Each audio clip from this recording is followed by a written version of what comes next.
would like to give us to you the head ups for today, guys. Today I just wake up and my husband wants something, guys, and he told me that to make a French fries, guys.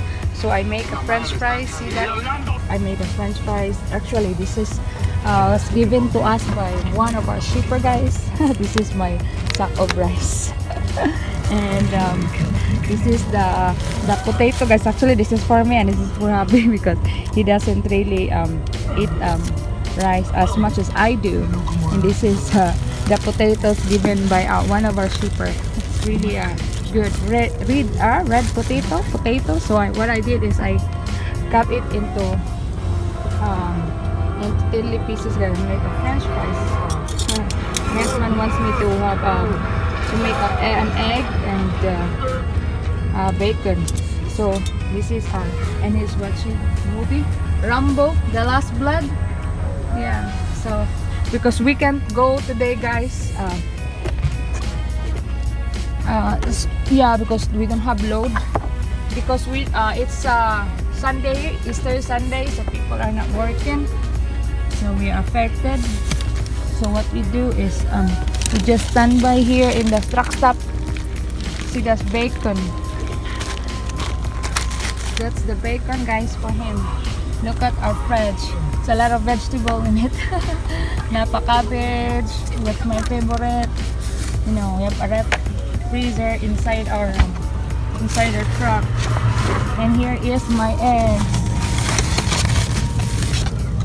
Guys, yung ano namin higaan, hindi ko pa na ano itong mga na fold itong mga gamit namin dyan kasi nagluto ako. Yung mga rice cooker, guys, may pressure cooker din kami dito, malaki. Yung mga gallons namin of water, guys. Meron din akong wash bottle. Good, guys, ang Jollibee namin inside the truck. It's already done. Bacon.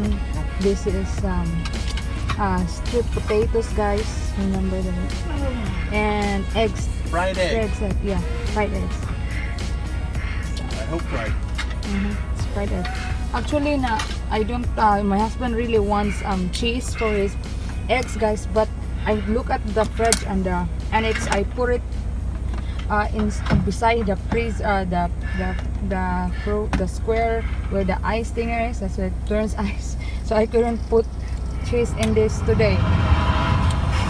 Look at this, it's frozen. So I couldn't. I put it in there. And this is my condiments box, guys. I really made it by myself so that all my condiments will be here. So this is our place here in the truck, guys. We're cooking for ourselves, guys. See that? Ito na yung breakfast, guys, ng Filipina trucker driver in the US. Patatas, bacon and egg, banana. My Nescafe original I bought in Florida Asian store, guys. And this Jufran ketchup, banana ketchup, is really delicious because it's really spicy and I really love it, guys.